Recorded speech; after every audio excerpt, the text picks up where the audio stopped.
안녕하십니까? 이번 발표에서는 주한미군 철수, 그에 따른 국제정세 변화에 대해서 다뤄보겠습니다. 첫 번째, 주한미군 철수를 결정하는 변수들.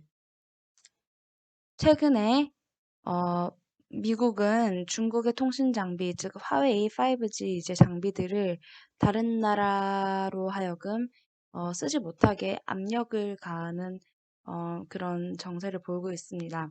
뭐 예를 들면은 네가 만약에 화웨이 쓰면은 어, 앞으로 경제적 제재를 가할 것이다. 하지만 이제 단순한 경제적 제재에 그치지 않고 군사적으로도 미군의 철수 또는 감축을 고려할 것이다라는 그런 카드를 지금 들고 나오고 있습니다. 이러한 점들을 봤을 때 음, 앞으로 우리나라가 지금 중국의 통신 장비를 일부 사용하고 있는데 이것을 계속 사용을 하게 된다라면은 어, 미군의 철수를 잘하면 불러올 수도 있지 않나 조심스레 예상을 해봅니다. 또 미국의 바이든 정권이 새로 집권을 했습니다. 물론 바이든 정권은 트럼프에 비해서 굉장히 동맹을 중요시하고 동맹국에 대해서 우호적이라는 그런 평가가 있지만 이것은 아직까지 평가일 뿐이고 어떤 정책을 펼칠지 아직 겉으로 뚜렷하게 드러난 게 없습니다. 하지만 모든 사람들이 이 입을 모으는 것이 바이든 정권도 기존의 트럼프 정권과 같이 중국에 압력을 가하고 어, 중국이냐 미국이냐 선택해라. 어, 이러한 점은 계속 이제 지속이 되고 더 심화될 것이라는 전망들이 굉장히 많습니다. 이러한 여론 변화도 변수 중에 하나라고 생각을 합니다. 또한 어, 우리나라가 미중 무역 갈등 상황 속에서 중국으로 치우친 외교 정책을 계속 펼친다라면은 아무래도 미국의 좋은 눈총은 받지를 못하겠죠. 미국의 신임을 얻지는 못할 것입니다. 왜냐하면은 미국으로서는 확실한 그런 동맹이 필요한데 이 동맹이 내가 아닌 특히나 나의 적으로 여겨지는 중국에게 더 친하게 더 호의적으로 대해준다. 그러면은 당연히 미국의 입장으로서는 어, 더 이상 한국이 필요 있는 친구가 되지 않겠죠. 그리고 국내 여론에 대한 미국에 대한 인식이 악화될 때인데 이거는 뭐냐면은 예를 들면은 우리나라 사람들이 미국에 대한 반감이 커지고 또 이어서 미군에 대한 반감이 커질 때가 있습니다. 만약에 그때 우리나라 사람들이 이제 다 같이 시위를 한다거나 뭐 미국이 물러나라, 뭐 미군에 대한 철수를 굉장히 주장을 하면서 시위를 펼치게 된다라면은 미국도 더 이상 나를 필요로 하지 않는 그 사람들을 위해서 존재할 필요가 없다라고 그렇게 느낄 수도 있고 또 미국의 그런 음, 정책이라고 해야 될까요? 미국 사람들은 굉장히 오히려 더 군사적인 그런 위협보다 이러한 그 반미 감정들을 굉장히 두려워합니다. 그렇기 때문에 우리의 그런 국민들의 반미 정서가 더 심해진다라고 하면은 미군이 철수를 또 할 수도 있지 않을까 생각을 해봅니다. 한미일 안보 협력 약화 시에도 주한미군 철수가 가능할 수도 있는데요. 이 말은 사실 세 번째 중국으로 치우친 외교 정책과 비슷한데요. 이번에 지소미아 폐기가 있었는데 그로 인해서 미국이 굉장히 한국의 그러한 그 신뢰성을 잃었다고도 볼 수 있습니다. 사실은 미국은 굉장히 강한 한미일 삼각 동맹을 추구를 하는 나라입니다. 만약에 이것이 안 된다고 한다면 한국을 더 이상 동맹국으로 생각을 안 할 수도 있는 상황이 올 수도 있습니다. 또 방위비 협상이 계속해서 결렬이 되고 우리나라가 이 니즈를 만약에 계속 무시를 하게 된다라면은 이때도 안 좋은 결과가 있을 수도 있습니다. 또 주한미군 철수 또는 감축 사례를 보자면요. 1991년 필리핀, 1979년 대만, 2020년 독일입니다. 필리핀과 대만에서는 철수를 했고요.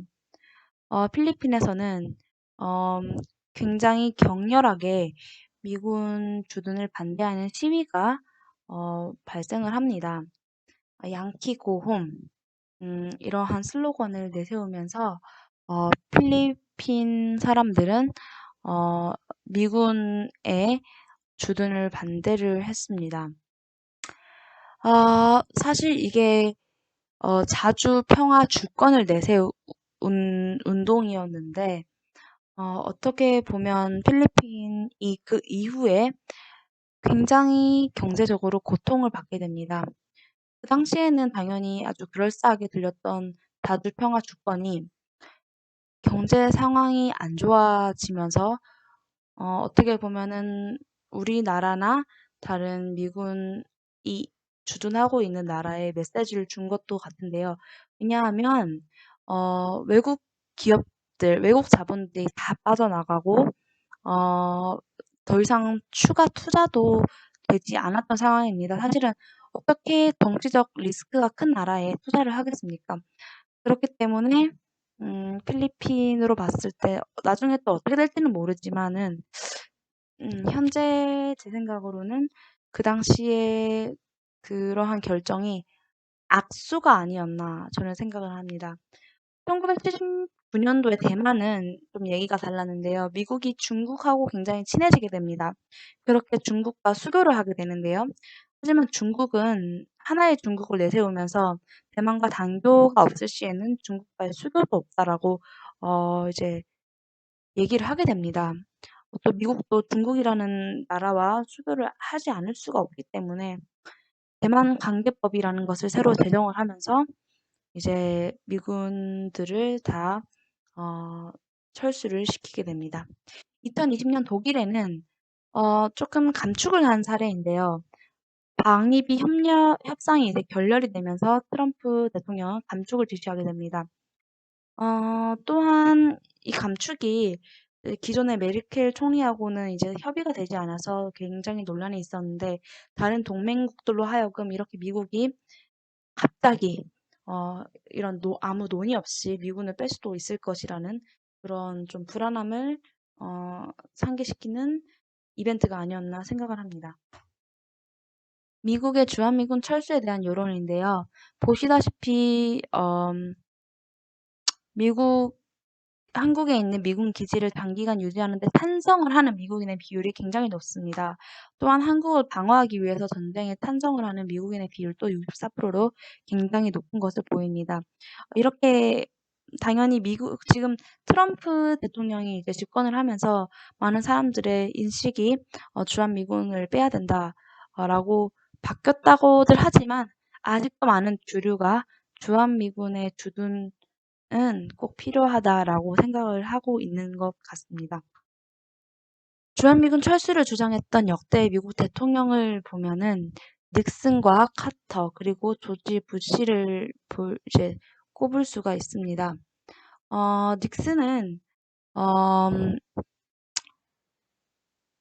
동맹국의 각국의 안보는 스스로 책임지는 것이라고 하면서 주한미군을 2만 명이나 철수를 시킵니다. 그때 우리 박정희 대통령인데 박정희 대통령은 닉슨의 호텔방까지 찾아가면서 주한미군 철수를 이제 굉장히 어떻게 보면은 바지가랑이를 잡고서라도 막으려고 했던 모습이 보입니다. 또 카터 대통령 때도 당시 대통령 당선 공약으로까지 걸 정도로 카터는 주한미군 철수를 강하게 주장을 했는데요. 하지만 만약에 주한미군이 철수를 하게 된다면 박정희 대통령이 핵을 만들 수도 있었고 또 카터는 굉장히 다른 이유보다는 박정희 대통령의 도덕적인 그러한 독대 그런 것을 이제 내걸면서 문제를 삼으면서 주한미군 철수를 이제 요청을 한 케이스. 네, 이어서 하겠습니다. 네, 카터는 사실은 박정희 대통령의 그런 도덕적 문제, 독재 때문에 어, 주한미군 철수를 주장을 했습니다. 조지 부시 아버지도 조지 부시 그러니까 아버지 부시죠. 3단계에 걸친 주한미군 철수 계획을 입법화를 하는 등 주한미군 철수를 이제 진행을 했지만은 결국에는 실패를 하게 됩니다. 그래서 카터는 굉장히 어 당시 이제 대통령 당선 공약으로도 걸 정도로 굉장히 주한미군 철수를 강하게 주장을 했는데요. 아 제 이 당시에 이제 카터가 결국에는 주한미군 철수를 하지 못하게 된 것은 만약에 주한미군이 철수를 하게 된다면은 박정희 대통령은 분명히 핵을 만들 것이라는 그런 미국의 어 예측이 있었고, 또 만약에 박정희가 핵을 만든다, 한국이 핵을 만든다 하면은 일본도 가만히 있지 않겠죠. 그러면은 이제 핵 도미노 현상이 발생을 할 것입니다. 그것은 미국이 굉장히 원하지 않겠죠. 그렇기 때문에 주한미군 철수를 주장했던 이렇게 대통령들이 있지만은 결국 실패를 하게 된 것이 아닐까요? 국내에도 주한미군 철수에 대한 찬반 논쟁이 굉장히 뜨겁습니다. 찬성론자들은 일명 소파, 한미 행정 협정의 불합리성을 이제 주장을 하고 있고요. 또 미군이 한국의 토지를 사용을 할 때 폐기물들을 불법으로 처리한다든지에 대한 불만도 있고, 또한 우리나라가 자주 국방이 되어야 된다. 미국에 기댈 것이 아니라 우리나라 힘으로 외세 세력을 물리쳐야 된다. 그런 주장을 합니다. 또한 북한의 비핵화를 방해하는 것은 주한미군의 주둔이다. 또 지나친 주한미군 방위비는 우리나라 재정에 부담이 되고 지금 전쟁 발발 가능성이 굉장히 낮기 때문에 주한미군이 굳이 있어야 할 필요가 있느냐 라고 주장을 합니다. 반대론자들은 반면에 다주 국방을 이루기에는 아직도 많이 우리나라 국방력이 모자라다. 또한 주한미군 철수 시에 중국의 침략에 우리는 노출될 것이다. 그리고 경제 붕괴의 가능성도 굉장히 높고 북한의 도발 가능성도 높다. 또한 우리가 지금 미국의 동맹이기 때문에 외교적 지위를 상당히 높은 수준에서 누릴 수 있었더라면 앞으로는 만약에 주한미군 철수가 가시화된다면 이 외교적 지위는 굉장히 하락할 것이게 될 것이라는 그런 주장을 펼칩니다. 그럼에도 불구하고 미국이 주한미군을 철수시키지 못하는 데에는 사실 베이징에서 가장 가까운 기지로서 대중국 전초기지의 역할을 하는 곳이 한국입니다. 그렇기 때문에 쉽게 빼내지 못하겠죠.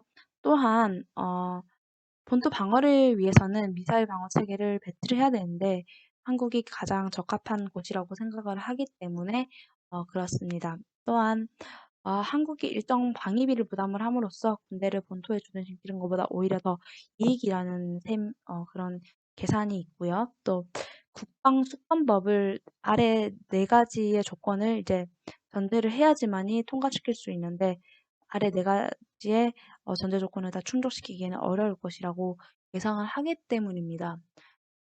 아, 또 평택의 미군 기지 활용도도 굉장히 큰데요. 이것도 미국으로 하여금 주한미군을 철수시키지 못하는 이유가 될 것일 거고요.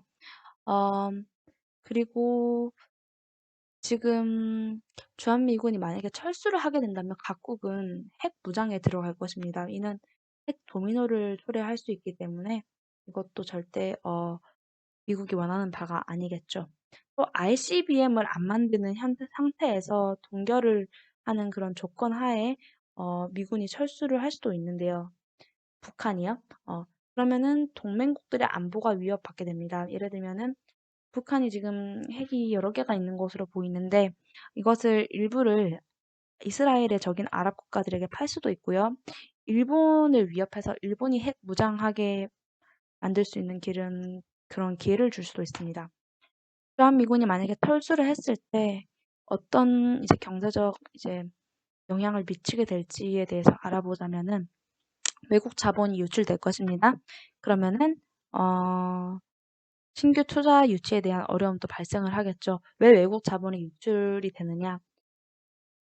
모든 나라든지 기업이든지 전쟁의 위험성이 도사리고 있는 나라에는 절대 투자를 하지 않습니다. 그런 위험 리스크를 이제 안고 투자를 하는 데에는 할 이유가 없겠죠. 그들로 하여금. 그리고 또 주한미군의 소비가 대부분의 수입원인 지역이 몰락 수준까지 이제 올 것이라는 예상입니다. 평택이라든지 뭐 대구, 뭐 외관, 그리고 뭐 각각 이제 부대 근처에 그런 주민들이 사실 주한미군이 소비를 함으로써 또 주한미군 가족들이 소비를 함으로써 생계가 유지되는 경우가 많습니다. 하지만 이것이 없어진다고 하면은 우리나라 경제는 굉장히 어려워질 것으로 보입니다. 또한 미국으로부터 앞으로 경제적 제재가 굉장히 수위가 높아질 것으로 보이고요. 또 중국에 대한 한국 경제 의존도가 상승할 것인데 이 말은 즉 중국이 우리나라 경제를 좌지우지할 수도 있을 것이라는 것입니다. 마지막으로 저의 의견을 요약을 하자면요. 우리나라는 필리핀하고 대만의 사례에서 교훈을 좀 얻어야 된다고 생각을 합니다. 필리핀에서 이제 격렬한 반미 시위로 미군이 철수를 했죠. 그리고 외국인 투자 기업들이 빠져나가고 경제가 곤두박질입니다. 또 2001년 말 결국 미군의 재주둔을 요청을 하는데요. 왜 그랬을까요? 또 폴란드는 얼마 전 20억 달러를 들여서 기지를 쥐어주겠다고 하면서 미군 영구주둔 요청을 합니다. 팽창하는 러시아의 군사적 위험을 견제하기 위한 자구책인데요. 과연 중국과 이제 국경을 맞대고 있는 한반도, 과연 우리는 안전한 것일까요?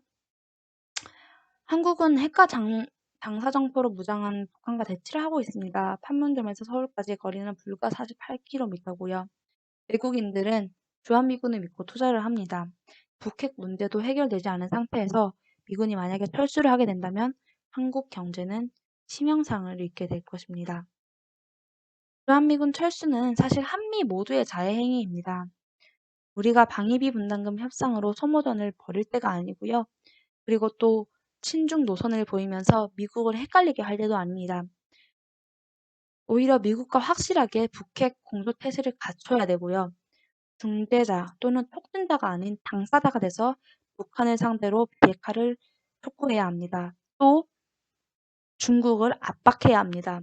그래야 미국과 이제 미국 정권, 바이든 정권의 마음을 얻게 되고 한미 동맹과 주한미군을 지키고 평화체제 구축의 동력도 살려나갈 수 있게 될 것입니다. 이상입니다.